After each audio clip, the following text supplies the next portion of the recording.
संसार में नारी बिस्मिल नहीं है।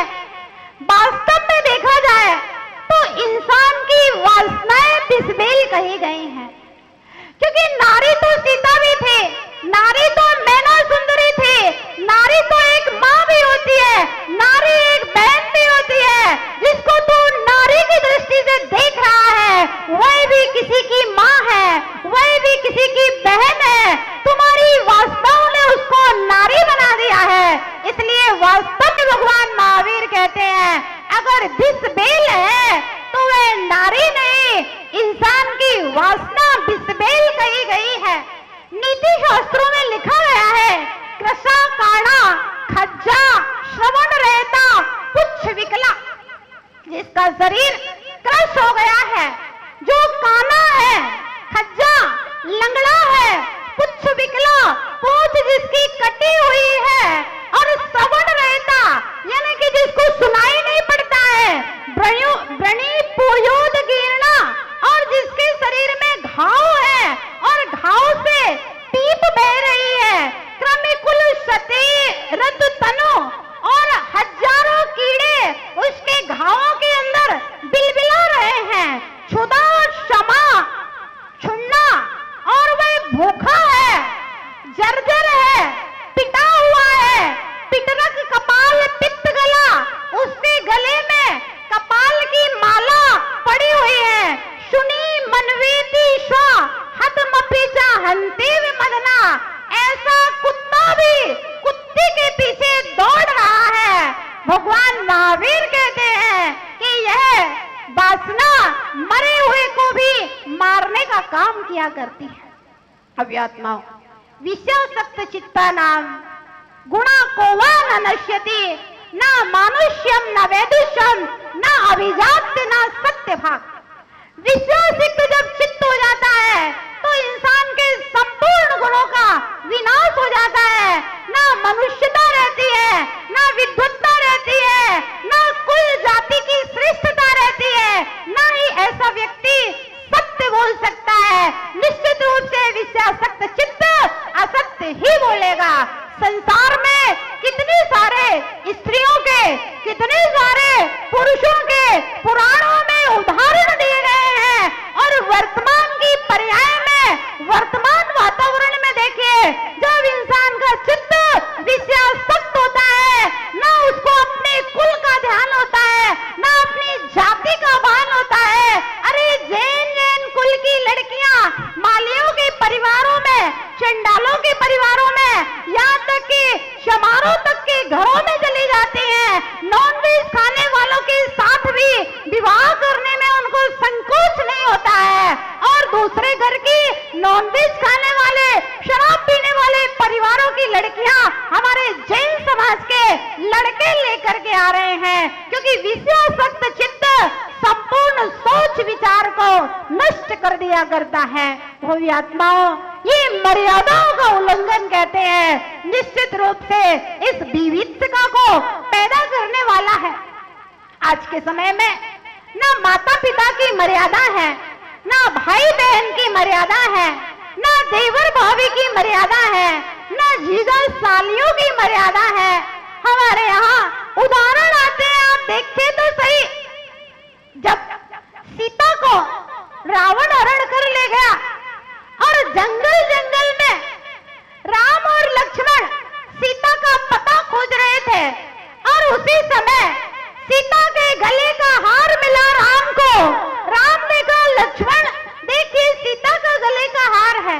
लक्ष्मण देख ये राम सीता के कुंडल है। लक्ष्मण नीति दृष्टि कर लेते हैं, भैया मैं सीता के गले के हार को नहीं पहचानता, ना मैं सीता के कान के कुंडल को पहचानता हूं। और जैसे ही पैर का बिछड़ी मिला और राम ने कहा देख लक्ष्मण ये सीता के पैर की पायल बिछड़ी है। लक्ष्मण ने तुरंत पहचान लिया, बोले भैया ये सीता माता का ही आभूषण है, क्योंकि मैं रोज सीता माता के चरणों की वंदना करता था, तो मेरी दृष्टि उनके निपुर और उनकी पायलों के ऊपर पड़ती थी। कहते हैं ना हम जानामी केयूरे, ना हम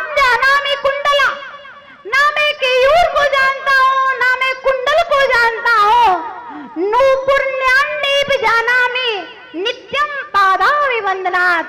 मैं उनके नुपुरों को जानता हूं क्योंकि मैं नित्य उनकी शरण वंदना किया करता था। आत्माओं, बड़ा विचित्र जमाना है। माताएं अपने पुत्रों की बारातों में नृत्य करने चली जाती हैं, भाभियां अपने पुत्रों की बारातों में नृत्य करने चली जाती हैं।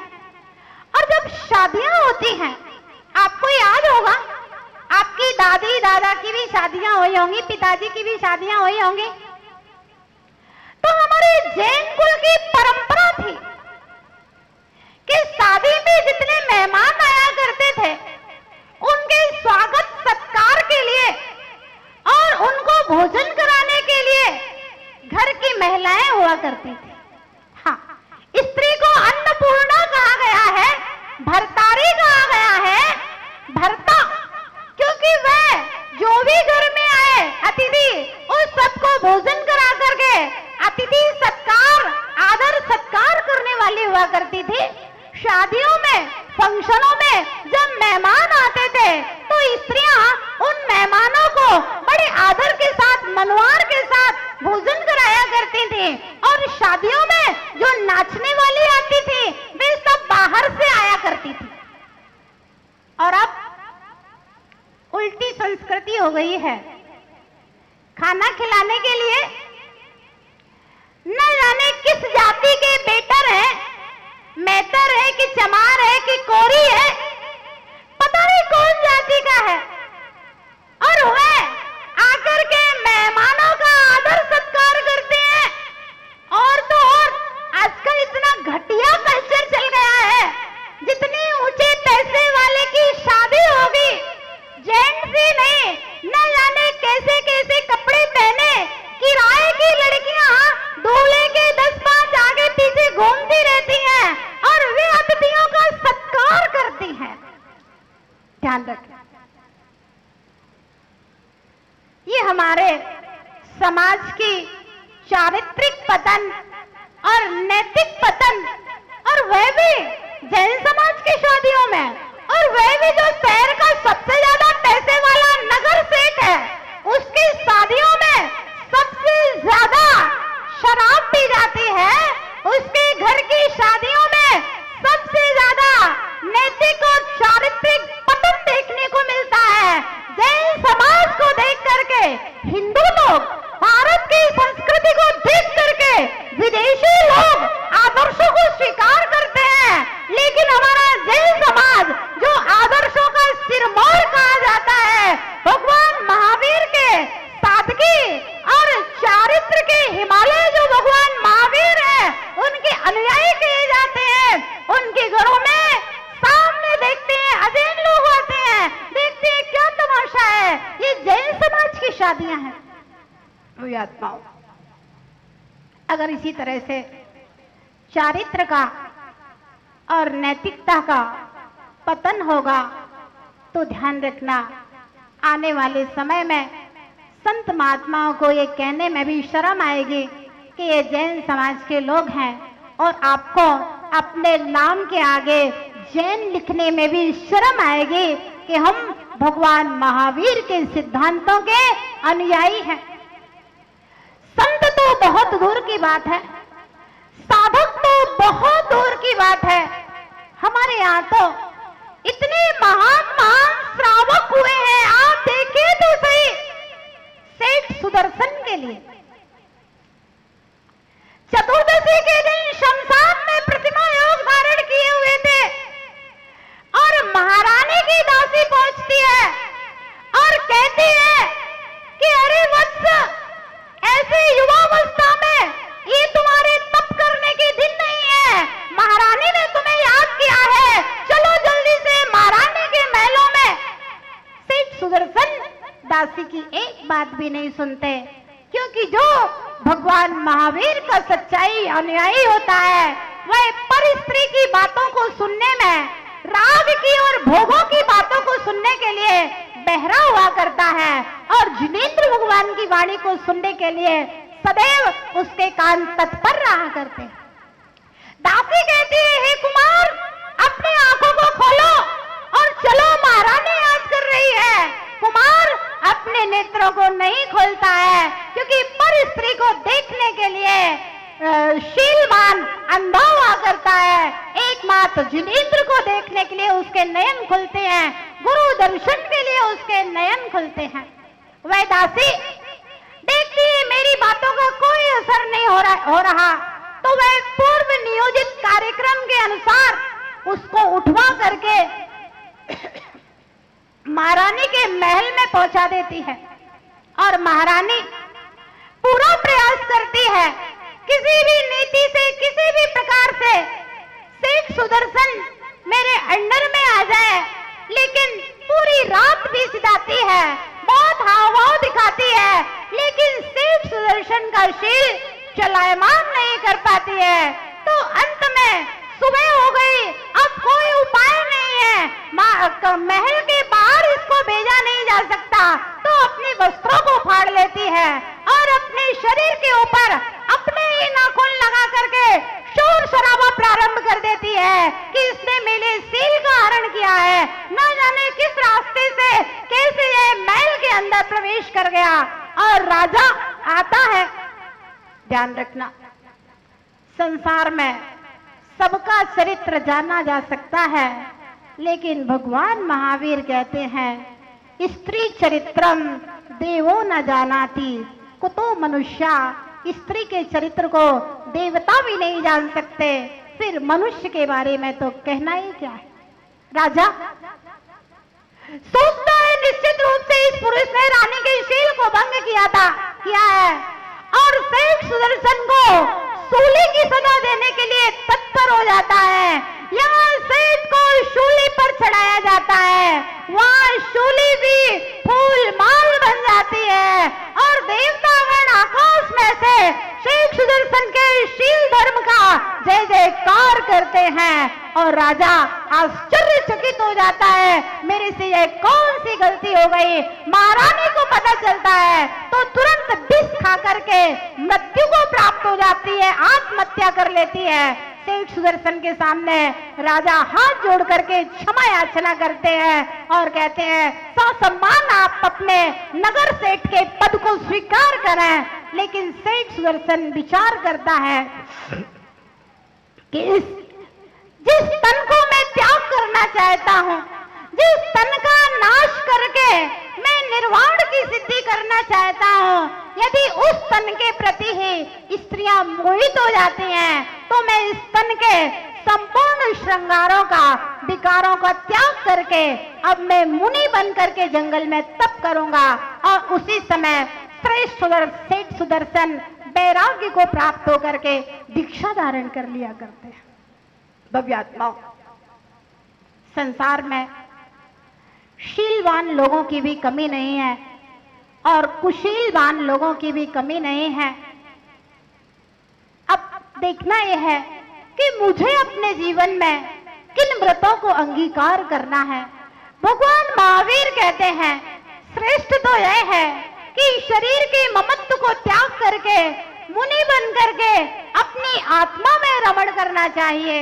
इतना नहीं कर सकते तो कम से कम महाव्रतों का पालन करना चाहिए। इतना भी नहीं कर सकते तो कम से कम साधारण त्यागी बन करके ब्रह्मचर्य व्रत को पालन करना चाहिए। इतना भी नहीं कर सकते तो कम से कम नतु परधारान गच्छति स्वदार संतोष। सेठ सुदर्शन ने ब्रह्मचर्य व्रत धारण नहीं किया था, मात्र श्रावक का व्रत था। अपनी स्त्री के अलावा अन्य स्त्रियों को नहीं चाहूंगा, बस इतना ही व्रत था। वह उसका अनुव्रत महाव्रत के समान देवों के द्वारा पूज्यता को प्राप्त हुआ। इस संसार में जिन जिन लोगों ने शील व्रत का पालन किया है, देवताओं के द्वारा भी उनकी पूजा की गई है। सीता ने शील व्रत धारण किया, देवों के द्वारा अग्नि का नीर बनाया गया। सोमासती ने शील व्रत पालन किया, उसके लिए देवताओं के द्वारा नाग का हार बनाया गया। मैना सुंदरी ने शील व्रत पालन किया, श्रीपाल आदि 700 घोड़ियों का कुष्ठ रोग दूर हो गया। अनंतमती ने शील व्रत पालन किया, देवताओं ने उसकी रक्षा की। नयन मंजुषा ने शील व्रत का पालन किया, जल देवता ने आकर के उसकी रक्षा की है। सती द्रौपदी ने शील व्रत का पालन किया, देवताओं ने आकर के, नगर के यक्ष देवों ने आकर के उसकी रक्षा की है। इस प्रकार से भगवान महावीर कहते हैं, कोई व्यक्ति एक भी व्रत को धारण नहीं करे, मात्र एक शील व्रत को पालन करने वाले व्यक्ति की देवताओं के द्वारा पूजा की जाती है, देवताओं के द्वारा रक्षा की जाती है। ऐसा है, महान शील व्रत है। इससे बढ़कर के कोई दूसरा शील व्रत इस संसार में नहीं कहा गया। पद्म पुराण में एक व्याख्यान आता है, 80 धारा व्रत। हाँ, 80 धारा व्रत किसे कहते हैं? ब्रह्मचर्य व्रत को 80 धारा व्रत भी कहते हैं। एक लड़की और एक लड़का, लड़की आरिका माता के पास पढ़ती थी और लड़का महानिराज के पास शादी के पहले पढ़ते थे। और जब वे दोनों विद्या अध्ययन के पास जाने लगे तो आरिका माता ने कहा, बेटी कम से कम एक व्रत को ग्रहण करके जा। लड़की ने कहा, माताजी मुझे कृष्ण पक्ष में ब्रह्मचर्य व्रत का नियम है।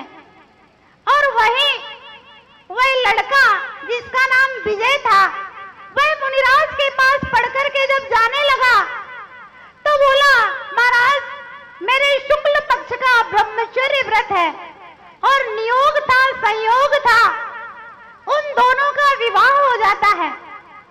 और विवाह के बाद जब पता चलता है कि एक का कृष्ण पक्ष का ब्रह्मचर्य व्रत है और दूसरे का शुक्ल पक्ष का ब्रह्मचर्य व्रत है, तो विजया नाम की उसकी पत्नी कहती है, स्वामी मुझे मेरे व्रत का पालन करने दो, आप मुझे मेरे व्रत के पालन में सहयोगी बने। विजय कहता है, देवी तुम भी मेरे व्रत का पालन करवाओ, हम दोनों एक दूसरे के व्रत का पालन कराएं। पत्नी ने कहा, स्वामी स्त्री तो दूसरा विवाह कर नहीं सकती, लेकिन पुरुष दूसरा विवाह कर सकता है। आप मुझे छोड़ दो और तुम किसी दूसरी स्त्री से विवाह कर लो। विजय ने कहा, नहीं, ये मेरे पुण्य का उदय है कि मेरा विवाह तुम जैसी स्त्री से हुआ है और हमारी ऐसी प्रतिज्ञा है कि आज से हम दोनों ब्रह्मचारी बनकर के रहेंगे, लेकिन घर परिवार